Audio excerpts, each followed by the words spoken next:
you all these stories that will help you through life. And he said, you know, if you see a beggar, a poor person, and you laugh at him, you could become like that person. And but somebody said to me, he said, you know, my grandmother also told me the same thing. I've been looking like Aliko Dangote in the newspapers. I've tried to see Aliko Dangote. I've traveled to Lagos to see Aliko Dangote. I've laughed at him on television. I've laughed at him on the newspapers. And I'm nowhere near becoming like Aliko Dangote. But some of the issues I would like to speak to, because when Poju asked me and gave me a topic, he said I should speak on restructuring. And I said, well, I actually wanted to speak on what I call the weakness of power, some of which Patu Tomi actually made reference to, and I think some of those things have also come through.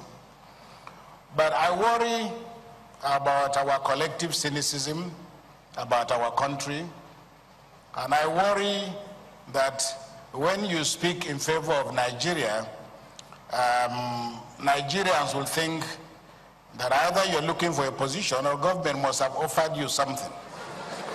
And it's a very worrying thing because we have all become obsessed, you know, with the whole idea that our country is not working, and we're the ones who are facing most of the problems of the world.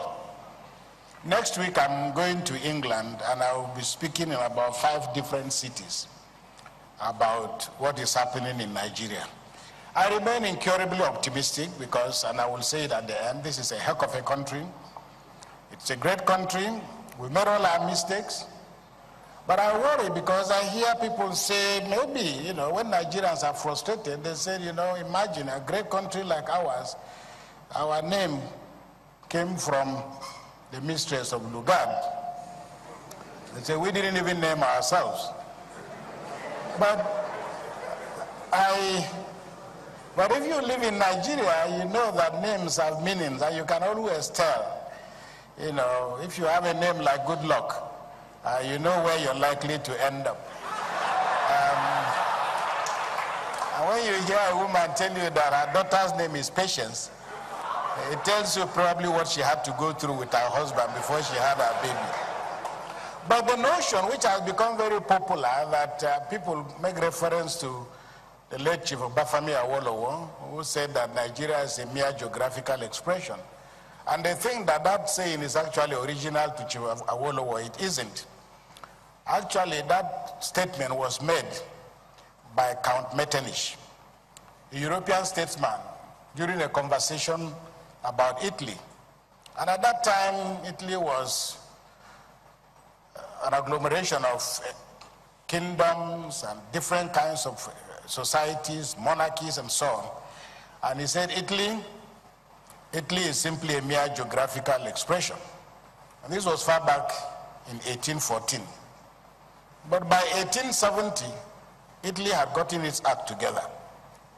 The story is now different.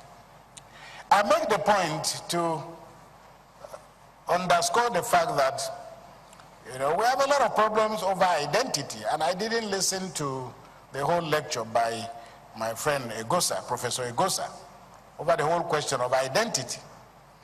But what is also interesting about us is that we are involved, you know, we have all embraced different kinds of identities, especially the ruling classes in Nigeria. The Yorubas, for example, call themselves what they are, but there is no word for, the word Yoruba is not a Yoruba word. Because actually the Yorubas didn't give themselves the name.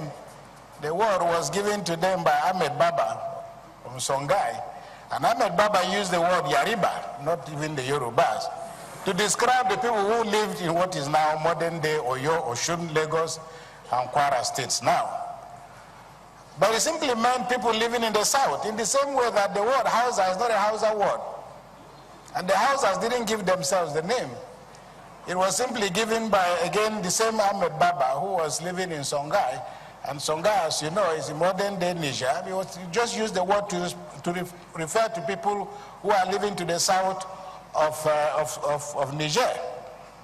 In the same way that we are very proud, we know of a people called the Igbo people, but the Igbo people, Igbo is not an Igbo word.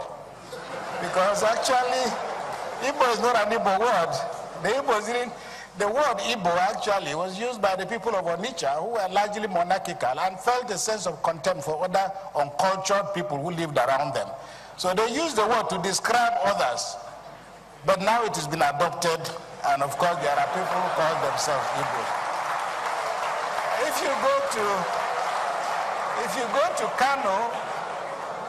you go to Kano, for example, there are words in Kano called Gwamaja and Ayagi. Ayagi words in Kano, this is where the Yorubas are. Ayagi quarters and the Gwamaja, this is where the Yorubas are predominant. There is a part of one of our senior statesmen called Tanko Yakasai. Well, again, Yakasai is actually a Jukun word. This was a word that was used by the Jukuns. Yakasai, I'm told in Jukun, means, wait, I'm coming. Because when the Jukuns conquered that part of what is now modern Nigeria, consolidating, and they just said, wait, I'm coming, and they moved on. Now it has become a name. So I will just make the point, so that we will not go away with the false illusion that there is something inherently wrong with us, because our identities are often and always constructed. And that is why I think what the Honorable Minister said about the need for us to invent a new tribe. But what is also very fascinating about Nigeria is you hear people talk eloquently about being Yoruba, about being Igbo, about being Hausa, and yet majority of their children don't speak the language. And I'm not sure I know what those children are going to be called, because a lot of our young people now who are living in America, living in other places, they speak about home in reported tense. They said, Daddy said that we are from Abeokuta. It's not them who are saying it. And I think the great thing is that this is the Nigeria we should now begin to prepare for. And that Nigeria is manifesting itself before our very eyes. As a priest, most priests will tell you, and I think it's also happening in many churches, somebody has argued that actually the National Youth Service Corps is no longer necessary, it's become redundant. In part because about 6, 7 out of every 10 marriages in Nigeria are happening between people from completely different cultural backgrounds.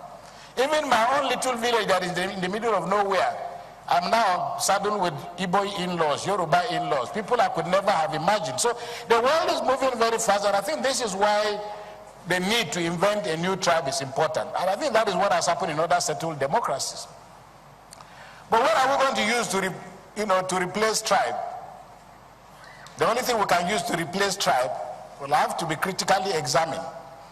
If you live in the United States, for example, nobody needs to tell you that to be president of the United States, well, it helps to have money, as Donald Trump has demonstrated, but also before him, and I think after him, it is important to have money, but I think it's even more important to define yourself by the kind of university you went to. If you didn't go to an Ivy League university, so if we were in a more serious country, you would probably say you can't be governor of Oyo State if you didn't go to University of Ibadan. You cannot be, governor of Anambra, Imo, or Abia State if you didn't go to University of Nigeria and Nsukka. Now, the persistence of ethnicity as a tool of negotiation, which has proved to be so corrosive, lies in the fact that a lot of our people have taken identities that are largely constructed, but also largely manufactured. And there is what the sociologists talk about as the theory of relative deprivation. So a lot of our contestation, whether we call it restructuring or whatever name we may want to give to it, the truth of the matter now is that we're all just saying in different ways the levels of our perceived or so-called marginalization. Now, I don't have a choice because I have to have a view about restructuring. Unfortunately, I'm listening to all the discussions, and I'm sorry that when Pastor Poju told me about this, I told him no, but I didn't imagine that the discussion or debate about restructuring was going to gather such momentum. But there are two things. There is a military mindset, which you hear reflected in the president's position. You also hear reflected in General Obasanjo's position, or the average military general. And what is also very interesting is that the president made reference to it in his speech, that he fought a civil war, to keep this country one, which is true. But my argument is actually to flip it the other side, which is that if we fought a civil war